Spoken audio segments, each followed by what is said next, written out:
And we are live. Hello, everyone tuning in. This is Yasser, and today I'm here with a very, very special guest. I'm here with Paul Smith, who's the author of one of my favorite books that I've read way too many times. It's called Sell with a Story. You can learn more about Paul on leadwithastory.com. He's been featured in Times Magazine, Forbes, Washington Post. I was just telling him this. There's too many credentials there for me to quote from. But Paul, thank you so much for joining us. How are you today? Yeah, I'm fine. Thanks for having me on. I wish I was a better writer. You wouldn't have to read it so many times to understand it. I'll work on that for next time. You know, what's interesting is I picked this up on digital first and I read it. And what I didn't know was the book was actually an instruction manual as well, on top of being a storybook of sort. So I actually went back and I bought the physical version of the book, and I've recommended it to way too many people. And after the fourth time finishing it, I figured, you know what, let me just reach out to Paul and see if he wants to just do an interview itself. Should I read it to you? Maybe it could be like bedtime stories, and I'll just do it like a bedtime story every night. I'd be totally okay with that. Paul, what I want to do today is my audience is mainly coaches, consultants, and entrepreneurs. And a lot of them, obviously, in order to talk about their stories or talk about their services, they have to get on sales calls, right? And I think you mentioned this in the book, where 1 of 5 people use stories in their sales scripts. Is that right? You know, you've read it more than I have. I don't remember.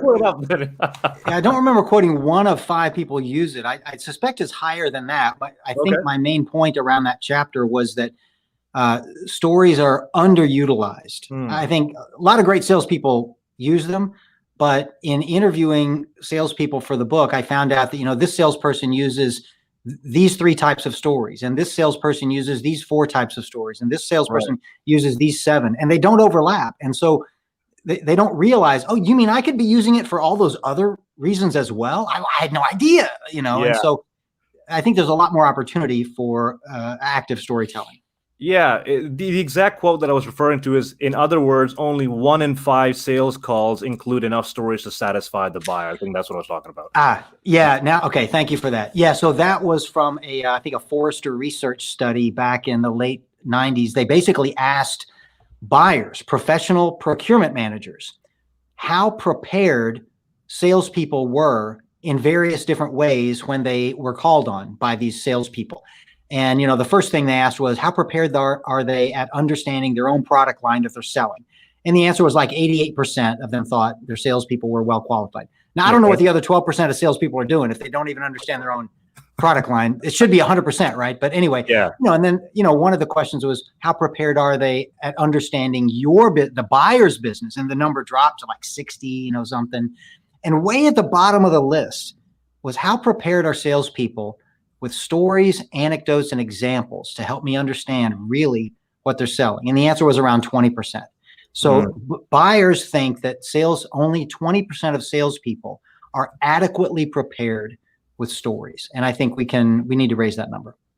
I agree, because when I read the book, storytelling wasn't even on my radar, because I'm not sure why this is. Maybe you can shed some light, but we feel when we're talking about our service, we're talking about business, everything has to be very, very factual, right? We have to talk about numbers. We have to talk about ROI, KPI, that kind of stuff. And for some reason, even though you can say these are stories, but the way I would tell stories would always be, one of my clients did XYZ with me and they got this result. And that's not much of a story. You know what I mean?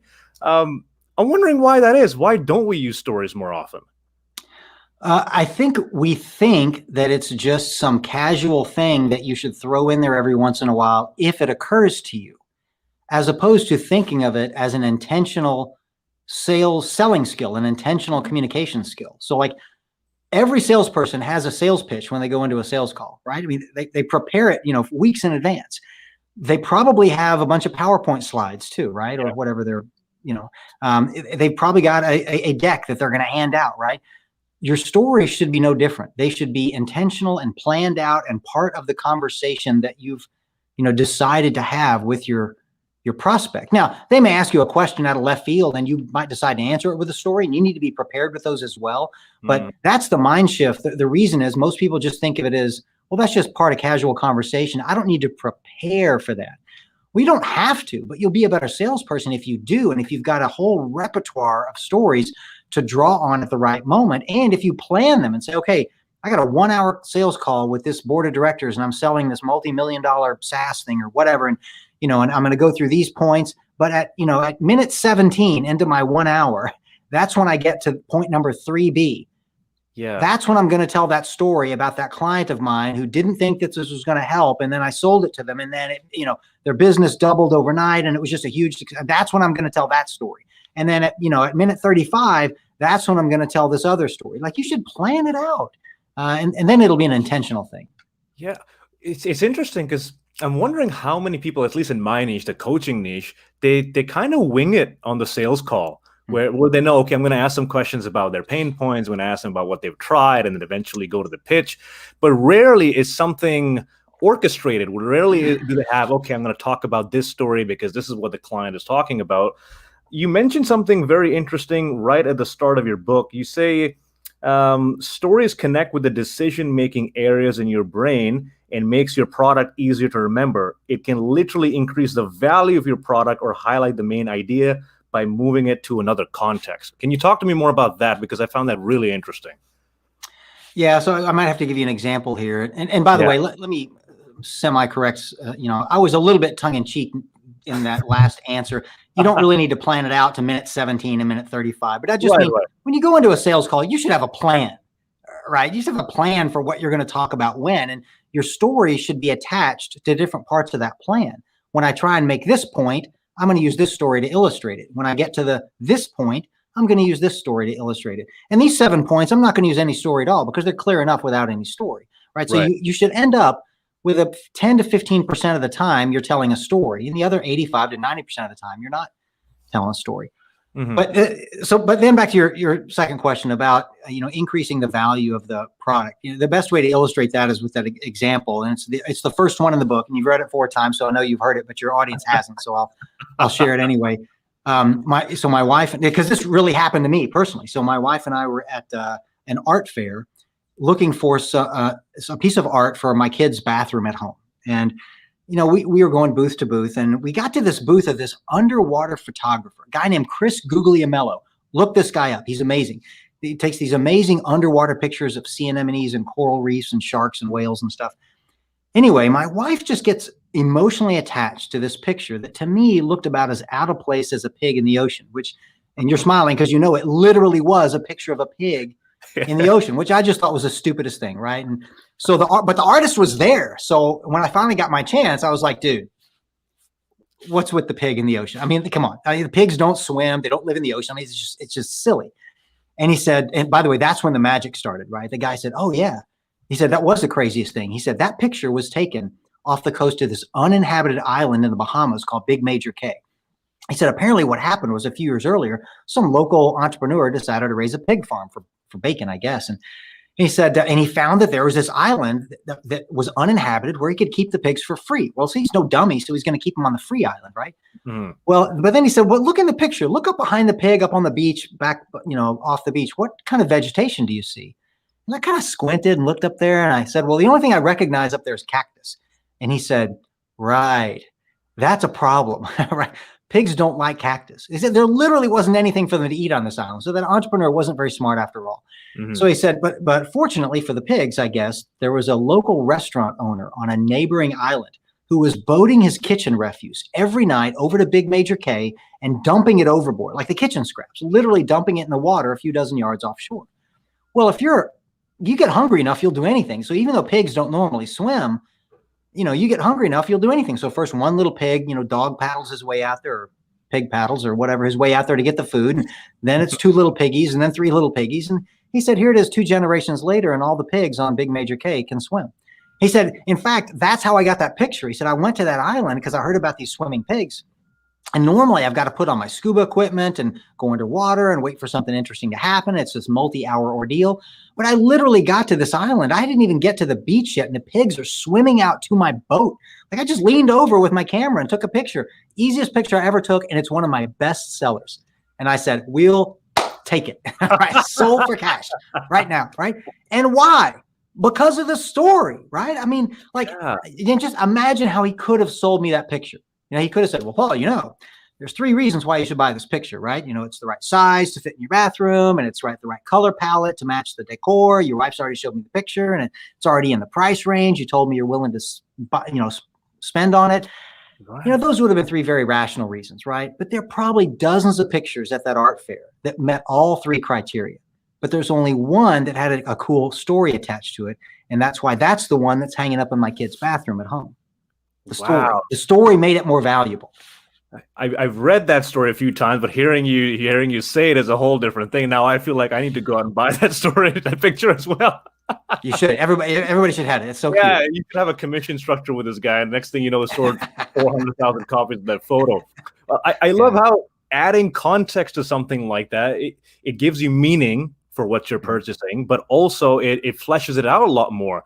Like you mentioned, like this is how big the photo is. It's a picture of a pig. Those are very factual things, right? Mm-hmm. And I can tell you from a coaching perspective, when I was starting out as a career coach, I used to talk about, okay, for this much money, I'm going to give you this. These are all the features, and it was very dry. There wasn't any sort of emotional engagement in there, right? In the book, you talk about a couple of different stories that people should have. So if we're talking about specifically coaches on a sales call, what do you think is the most important story they need to have on there? Yeah, so probably 2 of the most important types of stories, maybe for anybody, but I would certainly for coaches, is a problem story and a success story, right? Mm-hmm. The problem story is a story about the quintessential problem that your product or service solves. So in this case, a coach. What is it you're trying to fix about somebody? What is it you're going to help them do better? You need to articulate for them what life is going to be like if they don't hire you. What are the problems they're going to encounter? Because coaches are in one of those categories of product where a lot of people don't even know they need one, right? Like if you were having a heart attack, you need a doctor, right? If your tire is flat on your car, you need to go to a tire shop. Or if the engine's not running, you need a mechanic. But if you're just not having the career success you wanted, or you're not it's not obvious that, oh, well, I need to hire a coach. I mean, maybe you think I need to read more books, or I just wish I was smarter, or I need to work harder. It's not obvious that you need a coach. So problem stories are stories that identify and illustrate the problem so that people will go, oh yeah, I have that exact same problem. And then your next story is, well, a success story. Now, let me tell you about somebody because the problem story is always a bad ending, right? Mm-hmm. So this person had this problem and they never recovered from it. And it sucked for them, right? They continued being a mediocre manager. They continued being, not very good at their job. Right. But if you want to talk about somebody who's been a client of mine, now let me tell you about somebody else who was smart enough to hire a coach and look at how their trajectory changed. But first, you got to get them to identify with the problem. Like, oh yeah, that is a problem. I just didn't realize it was a problem, and I have it. Right. So you give them an example of someone who was in a similar situation as they are now, and you get them to empathize with that story and get them to feel like, oh, that's exactly like me. That's where I'm at right now. And then get them to consider what the solution might be through one of your client stories. Is that right? Right. Exactly. Right. And what I love about that is because it shows them a journey, a zero to hero journey, if you will. Like if you're here now working with me, you can get here. Here's my question. Where on the sales call would this story take place? So obviously the problem story happens first, but it happens before the success story, right? So the problem story is going to be fairly early. In fact, if you remember in the book, I kind of lay out the whole sales process from the moment you meet a prospect. There's a few stories you tell there that just illustrates what you do for a living, basically. Right. Then you get into building rapport with them, which is some personal stories, a story about your company, how you're different from your competitors, maybe. Then when you're into now I'm kind of into the sales pitch itself. One of the first stories you would tell is the problem story to get them to recognize, I've got that problem too.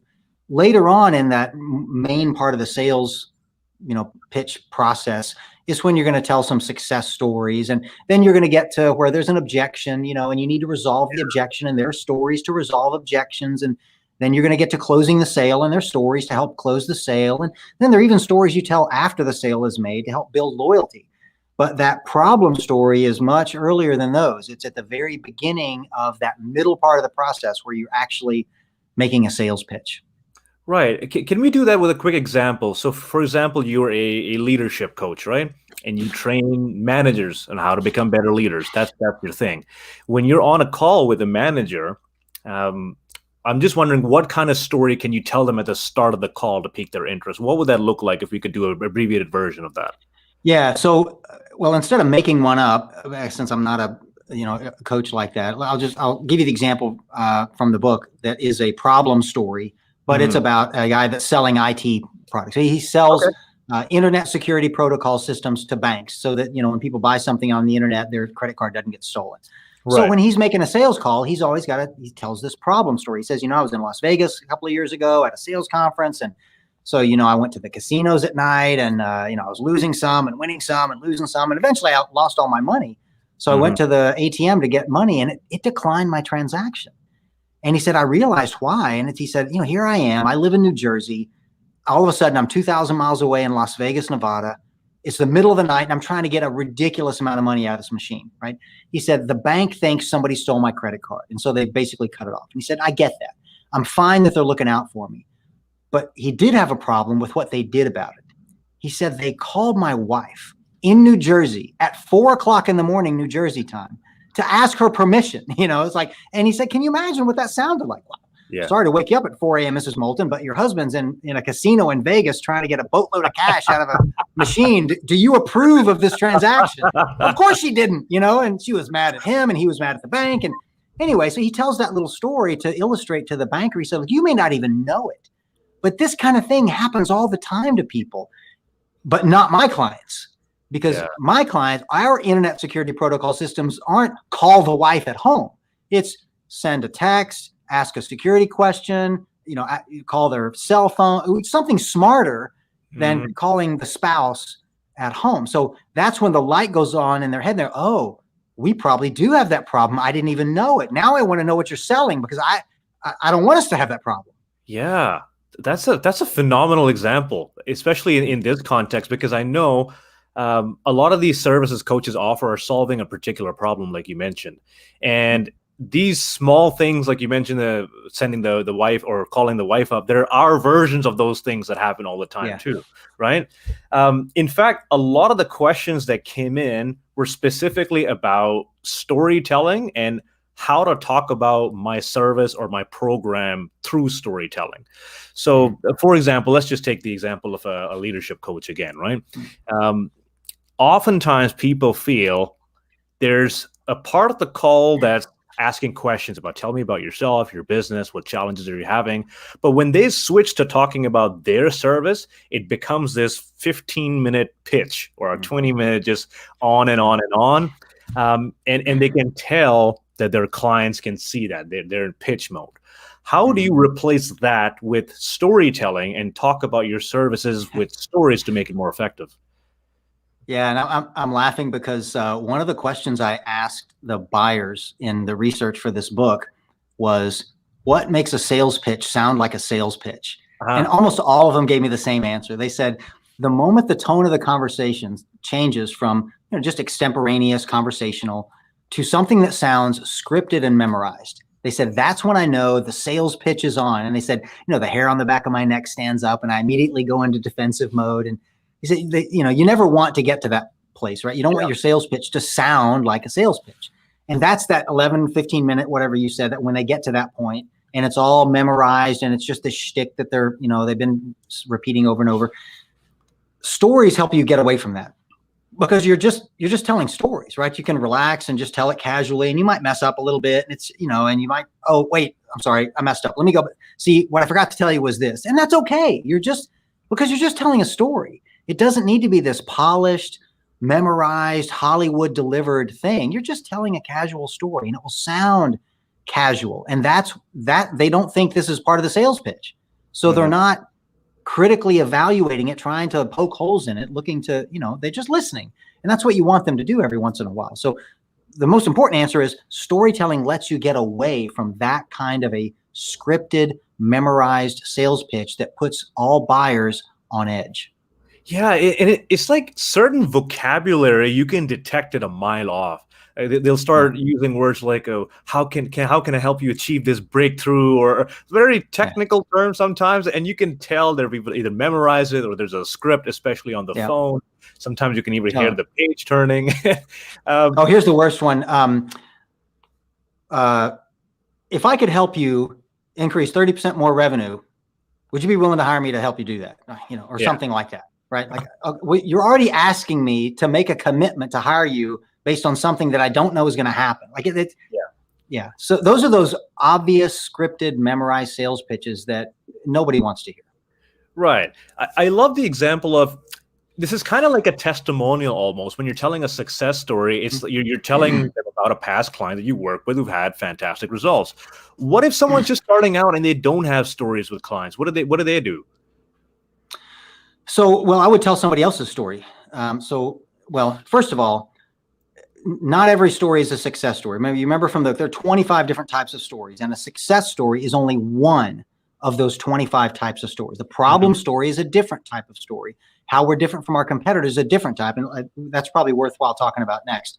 And these all shouldn't be stories about you. They should not be stories about you. Some of them could be, but some are going to be stories about your clients, but some could be stories about somebody else's clients, somebody else in your company, for example. So if you literally are brand new and you've never had a client before, you obviously can't tell any success stories about your coaching. But you ought to be able to tell some stories about other people in your firm. This is the kind of thing that we do for our clients. Or if you've had some experience as a leader yourself, here are the kind of things that I coached the people who worked for me in my last job as a corporate leader, whatever. And if you're an executive coach and you've never coached people and you've never had a corporate job leading people, you probably have no business being a coach. Surely you've got some experience in life that has prepared you to be a coach to other people.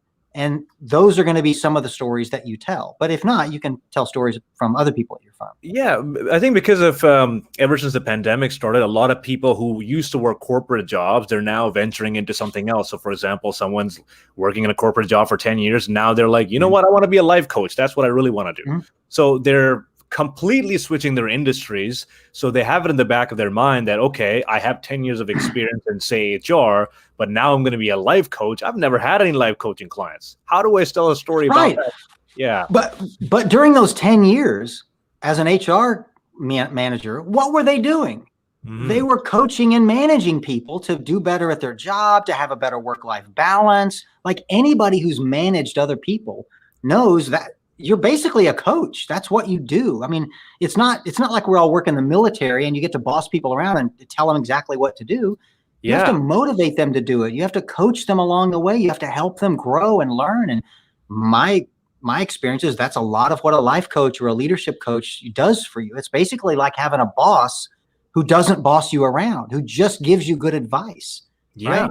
And you've been doing that with the people who actually do report to you. So you should be able to draw on those experiences to create these success stories of your own. Yeah. What I found really fascinating about the book was just how many places or how many instances you can use storytelling. You mentioned 25. I thought there was maybe one, like an elevator pitch, and then you're done, and then you just move on to your sales story. One of the most requested ones, and I think this is just in sales in general, is how do you use sales stories to handle objections? I know you've got a very, very big chunk in there, and I think objections in general are just so popular in the sales world. Talk to me a little bit about that. Why is storytelling so effective when you're getting asked about your price or when they want to think about it? Yeah. The answer is that you have to think about what an objection is. An objection isn't a fact. It's a story. It's a bad story playing out in the mind of your prospect. They're thinking, if I buy what this person's selling, it's not going to work right. It's going to be low quality. The price is going to be too high. I'm going to blow my budget. It won't work well. I'll get a bad performance review this year. I'm going to get fired. Like that whole chain of bad events is playing out in their mind if they make what they think might be a bad decision on investing in your product. You can't fix that with a fact. You can only replace that bad story with a better story. And the better story looks like this. It's a story about some other prospect or customer of yours who had the same objection that this person has. And one of two things happened. Either the problem they expected to happen never happened, right? Which is good. Like, yeah, a lot of people have that objection, but it just never happens. And then you tell them about some of my clients. Yeah, they were worried about this. And then when I met with them 6 months later, they were still worried about it, even though it hadn't happened. And then I met with them a year later, and they were a little bit less worried about it. And, here it's been 5 years and they never even mention it anymore. It's just, it's one of those things that you think is going to happen. And it just doesn't happen. Yeah. Or it's a story about one of your other clients who had the same objection, and it did happen. And as soon as it happened, you fixed it like that. You did what you do. You came in, you fixed the problem and moved on. And then they can, okay, so if it does happen, so it probably won't happen. But if it does happen, you're going to fix it. And then I'm going to be okay. So then they don't have to worry about it anymore. Now, you could just tell them, look, that kind of problem never happens. And if it does, I'll fix it. But that's not believable. But if you tell them stories about people who had the same concern and it sure enough never happened, or they had the same concern and it did happen, and then you swooped in and fixed it and you explain how you fixed it, that's more believable because you're telling them a true story about something that actually happened. But just promising them that it'll never happen or I'll fix it, it's not nearly as effective as those stories. A quick tangent here. You also mentioned about how you should anticipate some of these objections and tell a story prior to the objection coming up. So before they say the price is too high, I want to think about it, you address that before that even happens. Can you talk to me a little bit about that as well? Yeah, so I recommend that when there's a certain type of objection that you get in most of your sales calls, like more than 50% of the time, 60, 70, 80% of the time, if it's a common objection you get, it might be worthwhile telling that objection resolving story right up front, just to head it off at the pass. Now, if it's only an objection you get, 10, 15, 20% of the time, you may not want to, because you may be putting a concern in their mind that they never would have had, and that's not going to help. But if it's something that pretty much always comes up, rather than have them stew on it and here's what you're trying to avoid. What if they never tell you about their objection? They just privately hold that concern and they never articulate it, and you never told that story. Well, then they might not buy from you. You may never find out why. But if it gets articulated 60, 70% of the time, it's probably coming up in brains 100% of the time. And you should just tell that story at the beginning, just to head it off at the pass. Right. One of the ones that was voted on top in terms of objections was, I want to think about it, or I'll let you know. So let's suppose if that's the objection you're getting over and over again, how do you prepare for that story when everyone wants to think about it, right? Yeah, exactly. That's one of the banes of anybody's sales existence, right? Because it basically says you did your job perfectly as a salesperson. You did everything right. They want it, they can afford it, but come back later. I mean, it's so frustrating. Yeah. So the kind of story you want to tell here is a story to create a sense of urgency to buy now and not wait, because all their other objections are already handled. I can afford it. I want it. The quality's right, all that stuff. And the way you do that is you tell a story about one of your other prospects or customers who did the same thing. They wait. I love it. I want to buy it, but come back in 6 months. And they waited, and then they regretted waiting because something happened between the moment they were offered to buy it and the 6 months later. Something bad happened in the middle that if they had bought your product, it would have prevented that problem. So the example in the book is about a woman that sells, I think, accounts payable software, accounts receivable software. And in that 6 months that her prospect said, come back later, her company acquired several other companies, or at least one other company. And so the accounts payable department had to take on all of the payables for all these other companies they just acquired. So their workload went through the roof. If they'd had this new fancy accounts payable software, it would have been so much easier to take on all this new work, but they waited. And then they didn't have time to do the implementation because now they were too busy. So they were just screwed all around because they waited. And so that kind of story can make people realize, oh, yeah, if I wait, I may really regret this. If it's a good idea, I should just do it now. Yeah, I love that, and I'm using it quite a bit because I have the same objections that come up on my calls as well. It's usually the price, and they want to think about it, so I address them prior to it even coming up. One of my favorite stories from the book, it was talking about payment upfront. right? Well, where someone doesn't want to pay you upfront. And I really wanted to hear that story from you because it applies so much to career coaches where they're working with clients and obviously they can't guarantee a job placement, right? But the client always wants to know, can you guarantee this? Can you guarantee this? So I think the whole upfront payment example really rings true for them specifically. I'm hoping you can share that story with us today as well. Yeah, of course. Yeah. So that was about a woman named Melissa Moody, who is the owner and founder of a talent agency. And her pricing was a little different than most of her competitors. Most of her competitors charge a percentage after the fact. So, a young woman comes in, wants to become a model. They go find and negotiate a contract with L'Oreal or whoever, or some clothing designer for this young woman to be the model. And then the talent agency takes a percentage on the back end. Like once they finally, the model starts getting paid, they get their commission. Well, Melissa's and the agency she runs is called Excel Models and Talent, and it's in Little Rock, Arkansas. And she's a fabulous woman, and her agency is it's very different. And she charges differently. She charges money up front. And she does so because she's actually teaching these young women and men, the business side of being in the modeling agency and how to be a better model and actor and performer and all that kind of stuff. And so she often gets the objection when people come in, well, I don't want to pay up front, right? And so she'll tell them about one of her former students, a young woman named Katrina, who came in there and ended up being one of her best students. In fact, every year she takes all these people to these talent, not talent shows, fashion shows in Milan and New York and Paris. And this young woman came in second place out of 1,500 contestants. So she immediately started getting all these offers to be a model for these big time companies. So, she's in a cab, she's in New York, she's in a cab, she's on her way to, visit this first one to consider it, maybe sign a contract and become a model. And she just burst into tears. She's in the back of this cab, bawling her eyes out. And she calls Melissa on the phone, and says and Melissa's like, well, what's wrong? And she's like, you know what? This was never my idea. I never wanted to be a model. I wanted, this was my mom's idea. I kind of got pressured into this. And now I'm scared, and Melissa said, well, what did you want to do? And she said, I want to finish my education. I want to start my own business. I want to be a business owner like you. I want to run my own company. And that's where if Melissa's telling this story to a prospect who has a concern about paying up front, she tells the story up to that point, and then she stops.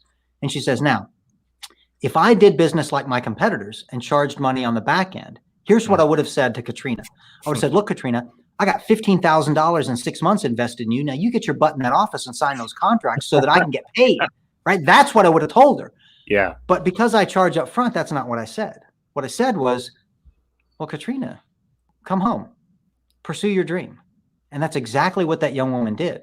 And so she can say, look, this is an interesting business, the modeling and talent agency business. If you work with me instead of my competitors, your best interest and your daughter's best interest and my best interest are all aligned. She will not get screwed in this business working with me. You can't say that about everybody else because their financial interests are not aligned. But that's why I charge up front, is so that my best interests are always aligned with what's good for you and your daughter, because I want to protect her more than anything else. And that's when they sign on the dotted line. Okay, got it. I'm happy to pay up front now.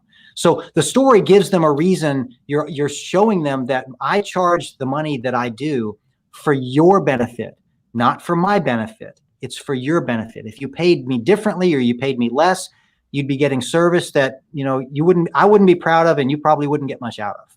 That's a fantastic example. And when I was reading it, it reminded me of one of the prospects that I talked to. And it was so similar to the story you're telling, because she was working with a career coach at the time who wanted to help her find a job, and he was going to get paid once she's placed somewhere, right?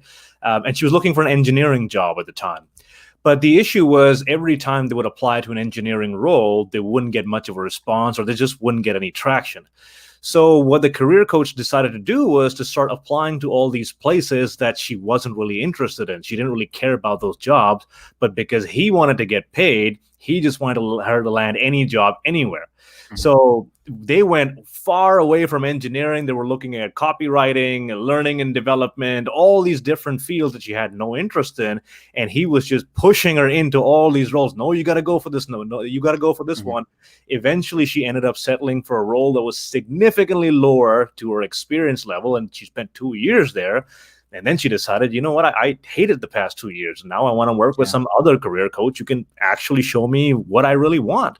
So in that instance, had that person been paid up front, they would probably have their best interest in mind. Wouldn't you agree? Right. In fact, that what you just said, that story was an example of what I would call a how we're different from our competitors story, right? You're showing here's what it would be like for you to work with one of my competitors.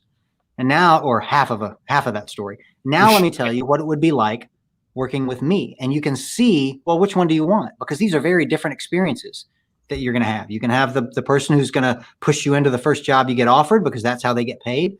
Yeah. Or you can work with me and I'm on retainer and I'm going to make sure you get the best job for you because your best interests and my best interests are aligned. Yeah, I love that because you're so honest about it too, and you're not backtracking, right? Because I know a lot of times what happens is when people come up with these objections, they say, well, your price is too high, or I want to think about it. Some people go the confrontational route, like, well, what do you want to think about? Just tell me what it is and we'll talk about it. And people get a little, hey, chill out a little bit. Or they'll say the price is too high, and then the coach will start convincing them why it's not high. And then it becomes this back and forth battle almost. Yeah. And I feel like if you insert a story there, that just solves that problem, don't you think? Yeah, it does. And it also diffuses the emotional tension that you just mentioned. Because it can get very confrontational at that point. And a story is just not a confrontational thing. Let me just tell you a story, or I'm going to give you an example here, and then you let them think about it. And let the story do the work instead of you having to do the work and having that confrontational moment. Yeah, there's a question in here that's specific to what we're talking about too. So Doug says, I often feel weird starting a story. Even the elevator pitch, I find it just weird to just start telling it at the start of the call. Are there tips for setting up the story or for transitioning from questioning to telling them a story about myself and my clients? Yes, there is. And everybody has that same issue. In fact, that for that reason, there's a whole chapter in the book, as you know, just on that. And it's called The Hook. It's the first thing you need to say when you're transitioning between I'm not telling a story to now I'm telling a story. And it's an easy, comfortable way to move into that without feeling awkward or weird. And it's just a sentence or two, sometimes less than a sentence. And it just lets the audience know that if they listen to you for the next couple of minutes, you're going to tell them something that's important to them, not to you, but to them. So here's what that might sound like. If your prospect, is having a problem with something, you might say something like, yeah, that's a tough problem. Let me tell you what some of my best clients do when they run into that problem. And then you start telling a story about that best client, right? Or, if you want to give somebody an example of something, if they said, have you ever seen this happen? Yeah, the best example of that I've ever seen was when, and now you're telling a story. So it's just a convenient way, an easy way to move into storytelling without doing the awkward bit like, okay, so let me tell you a story. Okay, so so it happened a few years ago. Well, wait, let me back up. So it's just it's so painful to watch somebody go through that, right? So just a very simple hook that lets them know I'm going to let you know something that's important to you over the course of the next couple of minutes, and that one or two sentences does that. Another question I have is, what if whatever service you provide is very volatile? Like you cannot give them a guaranteed result. So for example, let's take the job example, right? Like finding a job, there's so many factors involved and there's only so much you can do, but they really want to know that they invest with you, they will find that job. And I get this question so often and my clients get it so often, which is why I want to pose it to you. With so much uncertainty involved in the end result that you provide them, how then do you use a story? Because I think the issue is, a lot of coaches feel, okay, I'll tell them a story about a client who did get a job, but I don't want them coming to me expecting 100% that it's going to work. You know what I mean? Yeah. So, you tell me, how would you, without a story, how would you explain that to somebody? Well, And then I'll tell you how to do it with a story. Chris Voss has a fantastic book called Never Split the Difference. And he poses a single question. He says, just ask them, how do you expect me to do that? So, for example, if someone says, if I'm working with you, can you guarantee me a job right now? You'll say, okay, how do you think I can guarantee you a job? And usually they'll just think about it for a second. They'll be like, oh, yeah, how can he guarantee me a job? So that's been really helpful for me. Okay. All right. So that's helpful. So, all right. So here's how I think you could use a story. First of all, that's a great response too. So if that one doesn't work, then you might try a story that is about, well, let me tell you about, well, first of all, no, of course I can't guarantee you a job, but most of my clients get one. But let me tell you about the 2 or 3 people in the last 6 months who I was not able to get a job, and tell them a story about those people. And let them decide, oh, is that like me or is that not like me? And likely what that story is going to sound like is, yeah, well, there's this one guy who hired me to help him get a job. And then I got him several interviews and he was late to all the interviews. And then he didn't prepare for it. And he showed up wearing shorts and flip-flops. And he never, he wasn't available for the callback. And, and his references didn't check out. Like, of course he didn't get a job, right? He's a moron, right? So, tell a few stories like that. Here are the people who have not been able to get a job. And hopefully your prospect will go, oh, well, that wasn't your fault. They're just an idiot. But that's not me. I'm not going to have that problem, right? Let them decide that I'm not going to have those problems. And then I think they'll self-select into, oh, I'll probably be in the other part of your clients who you were able to get a job. Yeah, and I like how it's honest too. If they say, well, what if I don't find a job? And you can say, yeah, maybe you might not. In fact, I have 2 clients who didn't. But you're almost trying to get them to not empathize. Like, oh, wait, that's not me at all. That story exactly. It's quite the opposite of what we're doing with our other stories, right? It's the opposite of the problem story. The problem story, you want them to say, oh, yeah, that's me. That's me. But this one, you want them to say, no, that's not me. So, yeah. So it'll work out just fine for me. They were showing up late because I think a lot of us, we're very optimistic about our efforts too. So, for example, if we say, well, one of my clients, they put in a lot of effort in the first 4 months and they made this much money back, whatever. And if you're willing to put in that much effort, you'll make this money back as well.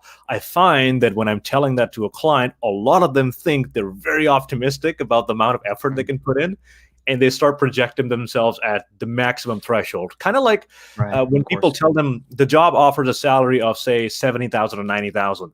They're thinking in their head, well, 90,000 sounds about right. They're always thinking on the upper threshold. Yeah. Oh, we're humans. We're optimistic. Sure. Cool. I've got another question here from Sammy. She says, it can often be hard creating an overall story about ourselves. How do you recommend working with other people to do that? When do you recommend we should work with a copywriter? Oh, that's an interesting question. So first of all, I'm not sure I would ever try and develop an overall story about ourselves. That's the biggest problem I think people, one of the problems people run into when they try and work on storytelling is they think that I've got to tell this one great story. And it just becomes this one huge story that includes everything about them and what they do and clients they've helped. And, and it's that's like 10 different stories. That's way too much to cram into one story. These stories you should be able to tell in like 2 minutes, some of them in 30 seconds, right? These are small stories, not huge epic sagas. So that's the first thing is don't think that you need to craft these enormous overarching stories. Develop a few small stories, and you don't have to tell all of them every time you have a conversation. Choose, tell one this time and tell one next time. But they're just small little stories about one particular thing that happened in your career. And here's one client I've helped. That's one story about them. And that's it. That story's done. And then later in the conversation, if you ask another question that warrants another story about a different client, well, tell that one, right? But don't think you have to tell these big overarching stories. Secondly, hiring a copywriter.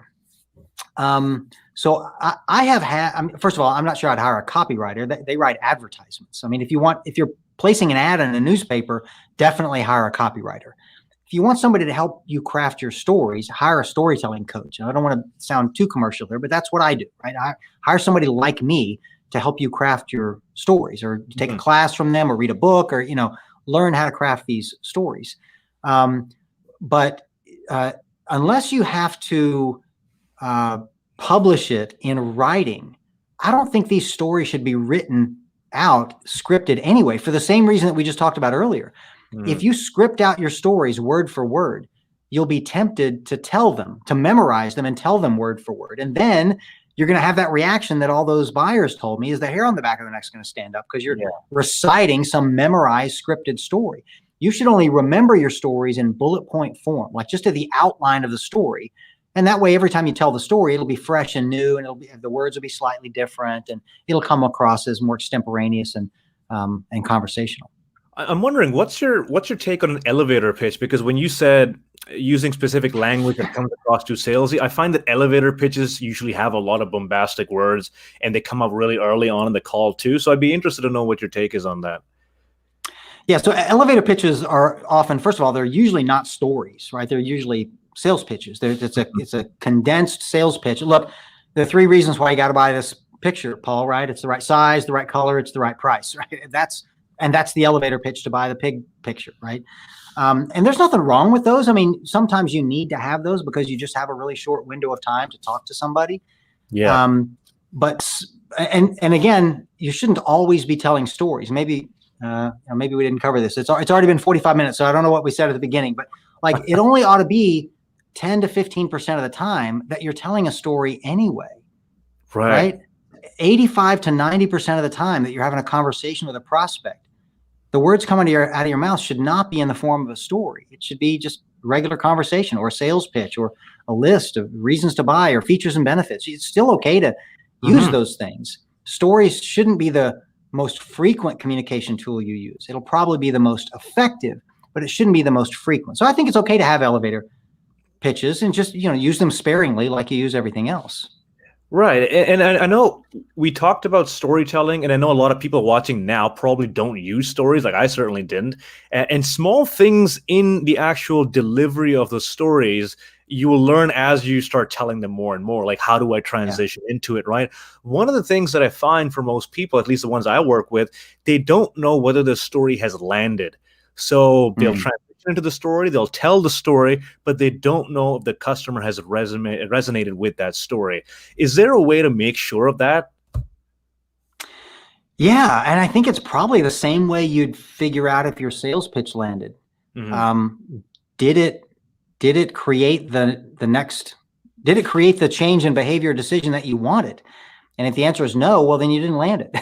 But you can always ask, and you do that in sales pitches as well. And you do that by saying, what's your reaction to that? Or how, what do you think about that? You need to ask. In fact, the moment to do that is when you finish the story, before you tell them what you recommend or what you think the lesson is, find out what they think. Right. And from reading the book, there are the 8 questions your story needs to answer, and by the time you get to question 6, the story's technically over. Because question 7 or 8 is, what's the lesson I should have learned and what's your recommendation on what I should go do now? Ideally, you never answer question 7 or 8. Ideally, the client, the customer, the prospect answers that question. So you pause, presumably you're having a conversation with someone, right? It's a requirement that you let them talk at some point. So that's the point. You've answered question 6, pause, see how they respond. If they don't really say much, ask them, so what do you think about that? I mean, how does that story make you feel? What does that story make you think of? How do you respond to that? Probably they'll tell you the lesson that you wanted them to learn and tell you the next step that you probably wanted them to take. And if so, great, your job is done. If not, then you can always redirect them. That's an interesting conclusion. I thought about that too, but I came to a different conclusion, and here it is, and here's why. Or, that's one step you could take, but I think there's a smarter one you could take, and here it is, and here are my reasons why. So you can always fall back on just telling them what you want and giving them your reasons. But once you've told a story, give it a chance to work, because people are far more passionate about pursuing their own ideas than they are about your ideas. And the story will give them a chance for it to be their idea. Yeah, one of my sales coaches, he actually recommended a specific phrase that he would say at the end of a story. So, for example, if we're talking about an objection, right, and we go through the whole story, John Levis, his name is, and he would say at the end of the story, he'd say, "Is that the kind of journey you'd like to go on?" And if they say yes, then it sounds like the story landed. Mm. So sometimes I say, Yeah. is that the kind of journey you like to go on? Yeah, it sounds good. And then I know they're kind of on the border. It didn't really land. So I got to, you sound a little hesitant. Like, what is it that's holding you back? You kind of go back. That's good. I like that. I'm gonna have to write that down. Yeah. Yeah, that's a great question to ask after you've told a story. Is, do you want that to be your story 2 years from now? That itself is a good question. I think I should write that one down. Do you want that to be your story? Yeah. So I guess we're moving along the sales call as we talk about this, right? So we started with objections, we started with the elevator pitch. Let's just finish it off with closing. So you also have a chapter in here about how you close a sale, which is, I think, pulling the trigger is the hardest part for most people, talking about money, talking about how do you ask for business. So how do you close a sale with a story?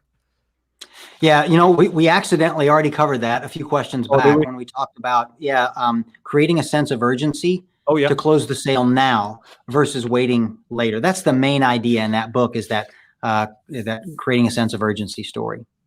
Is there, I found when I'm closing on my sales call, I usually close it right after the story, because I feel like the story does such a good job of building that emotion with the customer, that they're at that emotional high, they feel good, they want the kind of results that my clients have had. Right as soon as I finish the story and I ask them that question, is that the kind of journey you'd like to go on? And they say yes. For me, that's kind of like a soft close. Is that similar to what you'd recommend?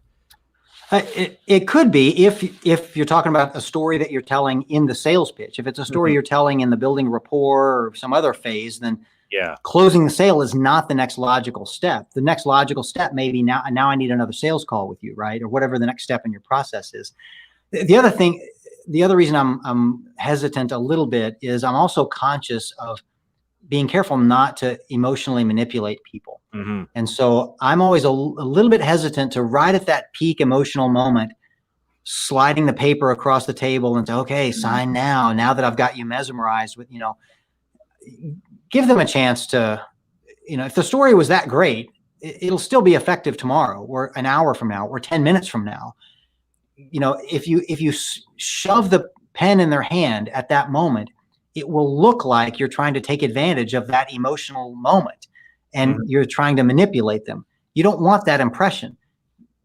Give them a few minutes, and like you said, kind of make the soft close there, as opposed to, now I got you now. Let me, that just doesn't feel right to me. And I think it doesn't feel right to a lot of people. So as you know, there's a whole chapter on emotional engagement in the story. And most of that is about how to avoid emotionally manipulating people and instead giving them the emotional experience that they want from the story and not one that's unwanted. So there's that. And anyone who's used stories, especially in that manipulative fashion, you'll find out, you get them to sign the contract, you get them to pay. A day later, you'll get an email from them saying, hey, listen, I thought about this. I'm not really sure what. So you can't sell them at an emotional high and just rely on that. It has to be a logical case as well. It has to solve their problem. That's good point. It could unwind. Yeah, because it'll always come back and ask for a refund. So everything you've done to build value up until that point is unwinded. So you don't want them buying strictly based off of that emotional feeling. It has to make sense and it has to solve their problem, right?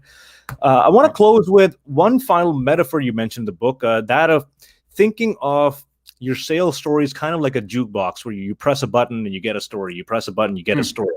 If you are someone who's, say, just starting out, you want to get a list of your stories ready. You get asked about price, you get asked about, they want to think about it, or your services. What's the best way to, let's say, create a database or a jukebox of stories, if you will? Do you just sit down for 2 hours and write them down? So you start with a wish list. Right, so start by making a list of the kind of stories you wish you had. Now that list of 25 is just a suggested starting place. Most people don't need all 25, but you'll look through that list and you go, oh, I need 12 of those, or I need 7 of them, or I need 13 or whatever, and write them down. Just make a list. Okay, here are the most important stories I need to have in my repertoire. Right, so that's the place to start. And then one at a time, you go off and try and find events or people or places, things that have happened that will serve as that story, right? So that, the story about how we're different from our competitors, or the problem story, or the success story is the easiest one, right? Everybody's got success stories, right? So you have to go find them, right? Just knowing that you need one is step one. Step two is going and finding. So you're going to go interview some of your peers. You're going to interview yourself. Basically, you're looking back through your own mental Rolodex of things that have happened and clients you've served and good things that have happened to them and problems they've had. And and so one at a time, go find those events. And then third, craft that story around it using, the other techniques in the book, like 8 questions your story needs to answer, and this techniques to create the right emotional engagement. How do you create a surprise ending, which is important in a story, sales story? So then you go craft it that way in that outline form. But that's the 3-step process. Make a wish list of the ones you want, go interview the people you have to find those stories, and then craft them until you've got all the ones in your wish list. And as far as how you save them, all my clients have a different method for doing that. Some of them have really sophisticated databases where they literally store them in a database, and it's typed up. They've got a presentation file that goes with it. They've got a video of the sales manager delivering the story so that everybody can watch and see how it really should be delivered. And then I have some that are much less sophisticated. They're like, no, I've just got a Microsoft Word document. And I just wrote the stories down, and it's on the shared drive, and everybody can go open it up. Whatever works for you. I wanted to ask you a question about doing storytelling virtually now, given the current situation. So a lot of coaches will have, say, a testimonial file, right? They'll have a ton of video testimonials. They'll have written testimonials. Do you ever think it's a good idea to pair those together? So, for example, if you're on Zoom and you're talking to your client on Zoom, right? Should you always just tell them the story, or is it also beneficial to maybe share your screen and show who the client was and outline their journey? What do you think? So a story is almost always going to be more effective when it comes from the person who it's about. So if you have access to it, if your testimonials are in the form of videos or something, show those. But most testimonials are not stories. They're just statements. I bought this product and it worked great. That's it. That's the whole testimonial, right? Yeah. And that's nice to put on your website, but that's not a story. That's a statement. So what you want to do is go look at your list of testimonials, and then the best ones, go call them and say, you know what? I'd like you to tell me the story about what happened that made you say it worked great. What was so great about it? Tell me, and then make a story out of that, a real story out of it. And then you'll have stories, and you won't need the testimonials because you'd rather tell the stories. Leave the testimonials on your website, but the stories can happen in the conversations. Yeah, I love how you said leave it at the website, because I know a lot of people who substitute storytelling for that. So they'll say, well, I don't need to tell a story because it's already on my website, or I send them my testimonial site before they get on a call with me. Right. And the problem is those are testimonials. They're not stories. They're just statements. Like, you might as well send them, a list of, here are the 15 clients I've had who love us. Okay, that's nice. I mean, it helps to know that there are a lot of other big companies out there that think that you guys do great work. That's important, but don't think that that's a substitute for telling them a good story.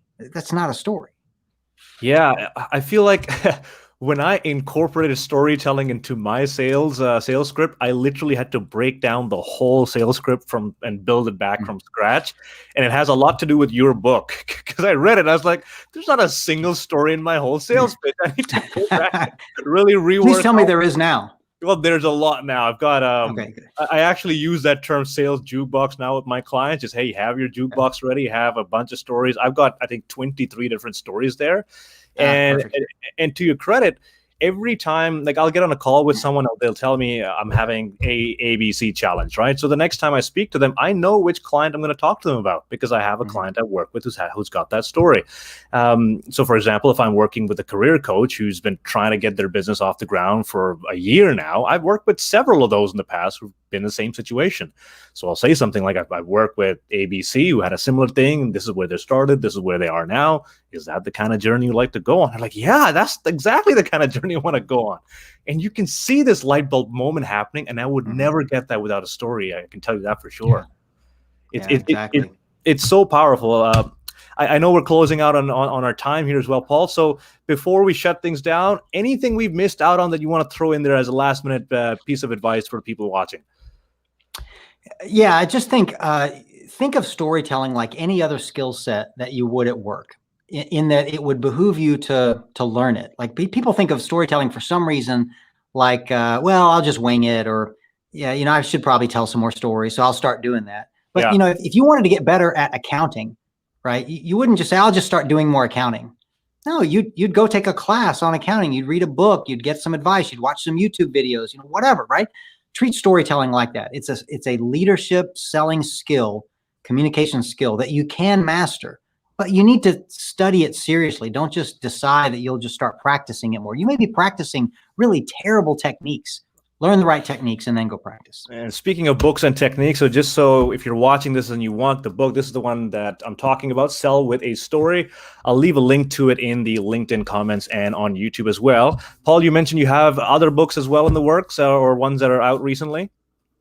Yeah, the most recent one is the 10 Stories Great Leaders Tell. So whereas that book's a serious book that you can study and read apparently 4 times and learn something new every time.